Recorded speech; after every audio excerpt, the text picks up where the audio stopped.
नमस्कार। Evening news live में आपका बहुत बहुत स्वागत है। मैं हूं आपके साथ कीर्ति अरोड़ा। चलिए खबरों के सिलसिले को शुरू करते हैं और सबसे पहले बात करते हैं पंजाब की। सीएम भगवंत मान ने आज चंडीगढ़ में विभिन्न विभागों में नवनियुक्त 419 युवाओं को नियुक्ति पत्र वितरित किए हैं। इसकी जानकारी भगवंत मान द्वारा दी गई है। सीएम ने ट्वीट करके लिखा है कि युवाओं को रोजगार देना हमारी प्राथमिकता है। इसके अनुसार आज मैं स्थानीय निकाय विभाग और जल आपूर्ति और स्वच्छता विभाग के 401 में से 18 नवनियुक्त लड़के लड़कियों को नियुक्ति पत्र देने जा रहा हूं।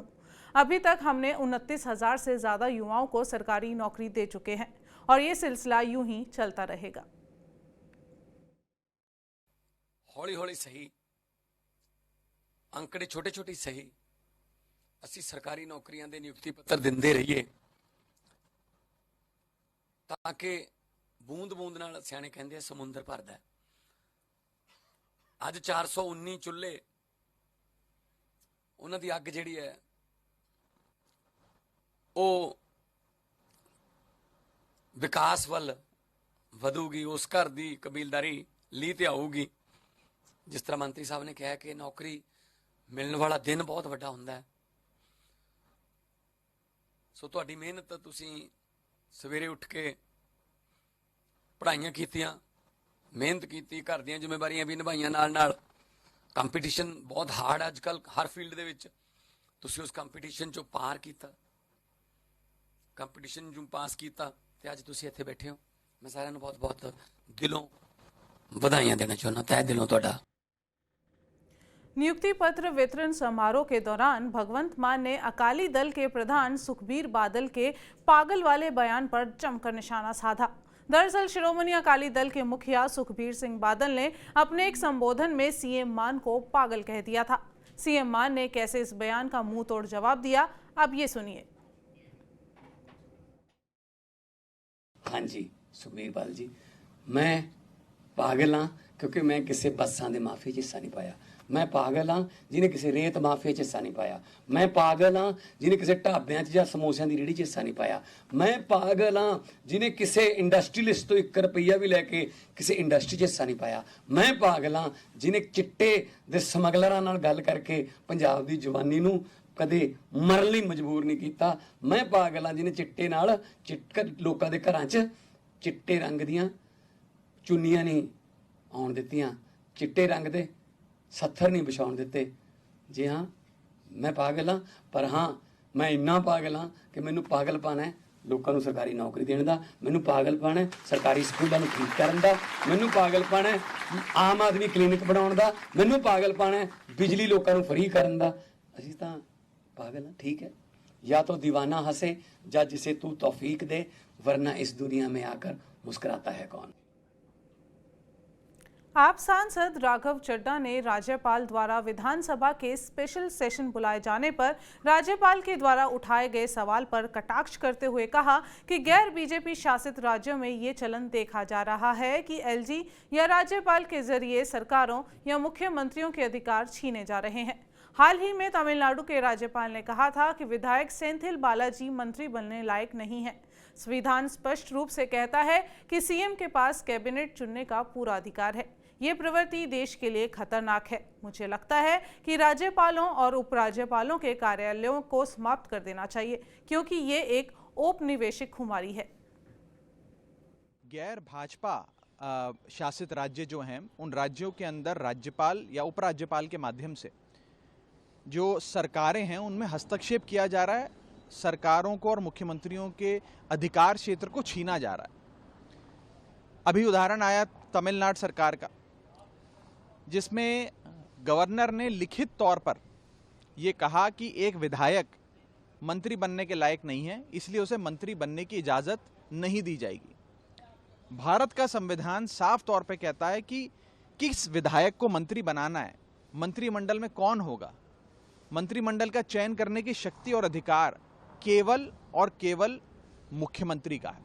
मुख्यमंत्री अपना मंत्रिमंडल चुनता है।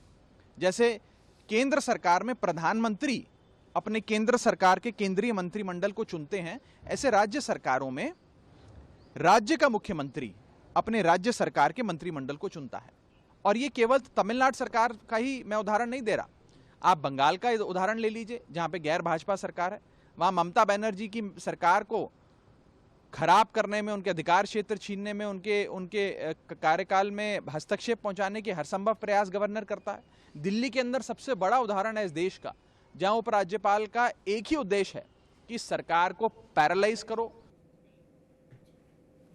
लुधियाना पुलिस और काउंटर इंटेलिजेंस यूनिट ने सीएमएस कंपनी से 8.5 करोड़ की लूट की वारदात को अंजाम देने वाले लुटेरों को गिरफ्तार कर लिया है।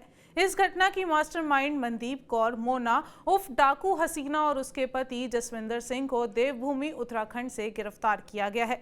इसकी जानकारी खुद पंजाब के डीजीपी ने ट्वीट करके दी है और पुलिस को बधाई भी दी है। डीजीपी ने ट्वीट करके कहा कि करोड़ों की डकैती को सुलझाने के लिए पुलिस टीमों ने एक पेशेवर और वैज्ञानिक दृष्टिकोण का इस्तेमाल किया। लूट की मास्टरमाइंड मनदीप कौर मूल रूप से लुधियाना के ढेलों की रहने वाली है और उसकी मुलाकात बरनाला के जसविंदर से सोशल मीडिया इंस्टाग्राम पर हुई थी। दोनों में वहीं से दोस्ती हुई और फरवरी में दोनों ने शादी कर ली। मनदीप कौर खुद को वकील प्रमोटर कहती थी, जबकि उसने एक दुष्कर्म का मामला किसी और पर दर्ज करवाया था। उसकी पेशी भुगतने के लिए वो लुधियाना अदालत आती थी। जसविंदर ने भी सभी रिश्तेदारों और दोस्तों को मनदीप कौर को वकील बता रखा था। जेल यात्रा से निकले नवजोत सिंह सिद्धू इस समय अपनी हमदर्द साहिबा यानी नवजोत कौर के साथ हिमाचल में छुट्टियां मना रहे हैं। जानकारी के लिए आपको बता दें कि पंजाब कांग्रेस के पूर्व प्रधान नवजोत सिंह सिद्धू अपनी पत्नी डॉक्टर नवजोत कौर का 60वां जन्मदिन मनाने के बाद अब हिमाचल पहुंचे हैं। इस समय सिद्धू अपने परिवार के साथ पालमपुर में हैं। सिद्धू ने एक ट्विटर के अकाउंट पर एक खूबसूरत तस्वीरें शेयर की हैं और इसके साथ साथ एक वीडियो भी शेयर किया है, जिसमें सिद्धू अपनी पत्नी के साथ गाना गुनगुनाते नजर आ रहे हैं। लेकिन गौर करने वाली बात यह है कि जहां मनोहर हत्याकांड के बाद से हिमाचल में सियासी पारा चढ़ा हुआ है, विपक्ष हिमाचल में सत्ता काबिज कांग्रेस पर हल्ला बोल रही है और जगह जगह प्रदर्शन कर रही है। ऐसी स्थिति में कांग्रेस के नेता उसी राज्य में वेकेशन एंजॉय कर रहे हैं। चलिए खबरों के सिलसिले को अब हिमाचल की ओर ले चलते हैं। हिमाचल प्रदेश के चंबा के सलूनी में मनोहर लाल की भीभत्स हत्या के बाद सुलगी चिंगारियां बुझने का नाम नहीं ले रही। एक तरफ परिवार हत्यारों के लिए फांसी की मांग कर रहा है, तो दूसरी तरफ सरकार के लिए मनोहर की हत्या बड़ी पहेली बन गई है। हालांकि पुलिस ने हत्या के मामले में अब तक साबिर, मुसाफिर हुसैन और फरीदा समेत 11 लोगों को हिरासत में लिया है और पूछताछ अभी फिलहाल चल रही है। आपको बताते चले कि मनोहर लाल हत्याकांड की गुत्थी क्यों उलझी है। दरअसल 6 जून को मनोहर की गुमशुदगी की रिपोर्ट मिली थी, जिसके बाद पुलिस ने तलाश शुरू की और 9 जून को नाले में टुकड़ों में शव को बरामद किया गया। जांच में पता चला कि मनोहर का मुस्लिम लड़की के साथ प्रेम प्रसंग चल रहा था। इसी के चलते लड़की के परिजनों ने मनोहर को बुलाकर उसकी बेरहमी से हत्या कर दी और बाद में उसके शव को पास के ही वन क्षेत्र में फेंक दिया। इन सब के बीच आज यानी 17 जून को प्रदेश में बीजेपी की ओर से हिमाचल के सभी जिलों में प्रदर्शन किया गया है। हिमाचल प्रदेश में एक बहुत गंभीर समस्या उत्पन्न हुई है। चंबा जो जम्मू कश्मीर के बॉर्डर के साथ स्थित है, पाकिस्तान के साथ लगता हुआ जम्मू कश्मीर का बॉर्डर है और चंबा में भी इसी प्रकार की जो है वो आतंकवादियों के आने की जो है वो खबरें भी मिलती रहती हैं और इस प्रकार की संभावनाएं भी बनी रहती हैं। और उस चंबा के सलोनी में इस प्रकार का ब्रूटल मर्डर हो जाए और उस पर जो है प्रदेश सरकार की तरफ से एक नॉर्मल कोर्स में जो है वो स्थानीय 2 परिवारों की लड़ाई का जो है वो किस्सा बना करके जो है हत्या के रूप में जो है उसको इन्वेस्टिगेट करने की कोशिश की जाए, वो भी बड़े छोटे लेवल के ऊपर, तो ये मैं समझता हूँ कि बहुत ही दुर्भाग्यपूर्ण है। क्योंकि मुख्यमंत्री श्री सुखविंदर सिंह सुक्खू ऑन रिकॉर्ड हैं, रायपुर में अपने भाषण में उन्होंने कहा था कि हमने हिमाचल प्रदेश में 95% हिंदू को हरा कर सरकार बनाई है। इसी का परिणाम है जो सलोनी में हुआ है और इसी का परिणाम है जो अब नारकंडा में भी जो है वो लोग सरकारी भूमि पर अनऑथराइज्ड जो है वो मज़ार बनाने की कोशिश कर रहे हैं और जो वहाँ के स्थानीय निवासी हैं उनको वहाँ से रास्ता भी देने के लिए जो है वो मुश्किलें जो है वो पैदा कर रहे हैं। जिला चंबा में हुए निर्मम हत्याकांड मामले में निष्पक्ष जांच न होने को लेकर आज जिला मुख्यालय धर्मशाला में जिला कांगड़ा के भाजपा के कार्यकर्ताओं ने प्रदेश सरकार के खिलाफ जमकर नारेबाजी की है और उपायुक्त के माध्यम से राज्यपाल को ज्ञापन सौंपकर इस मामले में निष्पक्ष जांच करने की मांग भी उठाई है। भाजपा कार्यकर्ताओं ने प्रदेश सरकार के खिलाफ नारेबाजी की और मनोहर हत्याकांड पर प्रदेश के मुख्यमंत्री सुखविंदर सिंह सुक्खू द्वारा कोई बड़ी कार्रवाई अमल में न लाने पर अपना विरोध जताया है। आज जिला कांगड़ा भारतीय जनता पार्टी का कार्यकर्ता डीसी ऑफिस के अंदर आया है, जो हाल ही में जिला चंबा के अंदर एक निर्मम हत्या हुई है। उस हत्या के विरोध में भारतीय जनता पार्टी का कार्यकर्ता एकजुटता के साथ उस पीड़ित परिवार के साथ खड़ा है, जिस पीड़ित परिवार का सदस्य एक युवा साथी जो है, जिसकी निर्मम हत्या की गई है। आप कल्पना करिए कि उस माँ के ऊपर क्या पीड़ा चल रही होगी, जिस माँ ने अपने नौजवान बेटे के शरीर को 8 हिस्सों में देखा होगा, 8 टुकड़ों में देखा होगा। प्रदेश की कांग्रेस सरकार अभी तक चुप्पी साधे हुए है। ना तो प्रदेश के मुख्यमंत्री सुखविंदर सिंह सुक्खू इस विषय के ऊपर कोई बोल रहे हैं, ना ही उनके सरकार से कोई मंत्री कुछ उस पर बोल रहा है, और ना ही सरकार का कोई ऐसा दायित्ववान व्यक्ति जो है उस पीड़ित परिवार के साथ मिलने गया है। और जब प्रदेश के पूर्व मुख्यमंत्री जयराम ठाकुर जी उस पीड़ित परिवार के साथ मिलने जाना चाहते हैं, तो उन्हें भी आधे रास्ते के अंदर रोक दिया जाता है। हमारे भारतीय जनता पार्टी के प्रदेश के अध्यक्ष राजीव बिंदल जी और उनके साथ वर्तमान के विधायक भी और पूर्व विधायक भी जब कल मिलने उस पीड़ित परिवार के साथ जाते हैं तो उन्हें रोका जाता है। सैकड़ों के तादाद से वहां पर पुलिसकर्मियों को रोकने आते हैं। ऐसा क्यों हो? स्वयं तो प्रदेश की कांग्रेस सरकार उस पीड़ित परिवार के साथ नहीं खड़ी है, परंतु जो व्यक्ति खड़े हो रहे हैं उन्हें भी रोका जा रहा है। खबरों के सिलसिले को अब हरियाणा की ओर ले चलते हैं। पंचकुला स्पेशल कोर्ट के सस्पेंडेड जज के भतीजे को ईडी ने आज गिरफ्तार कर लिया है। जज के भतीजे को मनी लॉन्ड्रिंग के एक केस में अरेस्ट किया गया है। उस पर रिश्वत लेने का आरोप लगा है। ईडी ने गिरफ्तारी से पहले उसके ठिकानों पर छापेमारी भी की है। उसे 20 जून तक ईडी ने हिरासत में भेजा है। इससे पहले 14 जून को केंद्रीय एजेंसी ने गुरुग्राम में स्थित रियलिटी समूह M3M बसंत बंसल और उनके बेटे पंकज बंसल के 2 निदेशकों को गिरफ्तार किया था। बताया जाता है कि इस केस को लेकर जज का भी पक्षपात रवैया रहा है। गुरुवार को एजेंसी के एक बयान में कहा कि M3M के निदेशक पिता पुत्र को स्पेशल PA-MLA कोर्ट में पेश किया गया था। उन्हें 5 दिनों की ईडी हिरासत में भेज दिया गया है। बाद में वे दिल्ली हाई कोर्ट पहुंचे, जहां कोर्ट ने मामले में हस्तक्षेप से इनकार कर दिया। देश में कई मंदिरों में कपड़ों के नियमों कायदे हैं। वहां पर अगर आपको दर्शन के लिए जाना है तो इसके लिए मंदिर के ड्रेस कोड नियम को मानना होगा।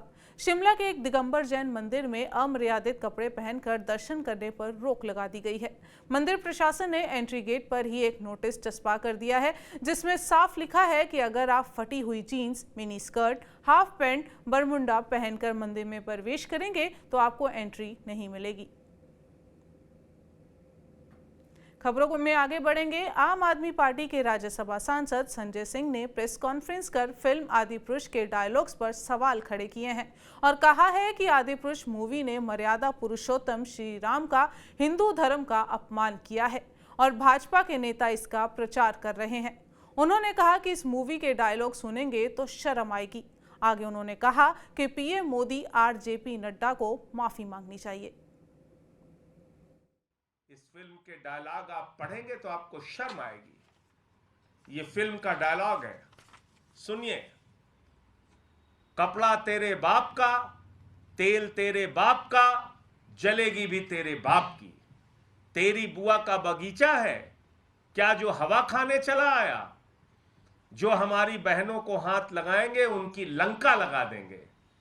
आप अपने काल के लिए कालीन बिछा रहे हैं। मेरे एक सपोले ने तुम्हारे शेषनाग को लंबा कर दिया, अभी तो पूरा पिटारा भरा पड़ा है। ये डायलॉग है मर्यादा पुरुषोत्तम भगवान श्री राम के नाम पे बनी फिल्म का। ये डायलॉग है, ये डायलॉग है। ऐसी फिल्म को इतने सारे बीजेपी के मुख्यमंत्री मान्यता दे रहे हैं। ऐसे हिंदू धर्म के अपमान को, देवी देवताओं के अपमान को भारतीय जनता पार्टी के लोग मोहर लगा के, सीना तान के मान्यता दे रहे हैं। पूरे देश से जेपी नड्डा जी को, नरेंद्र मोदी जी को और भाजपा के इन तमाम नेताओं को माफी मांगनी चाहिए। हिंदू धर्म की भावना को आहत करने का काम किया और फिर से एक बार साबित किया है बीजेपी ने कि दरअसल वो लुच्चे लफंगों की पार्टी है और धर्म में भी लुच्चई और लफंगई की भाषा का इस्तेमाल कर रहे हैं।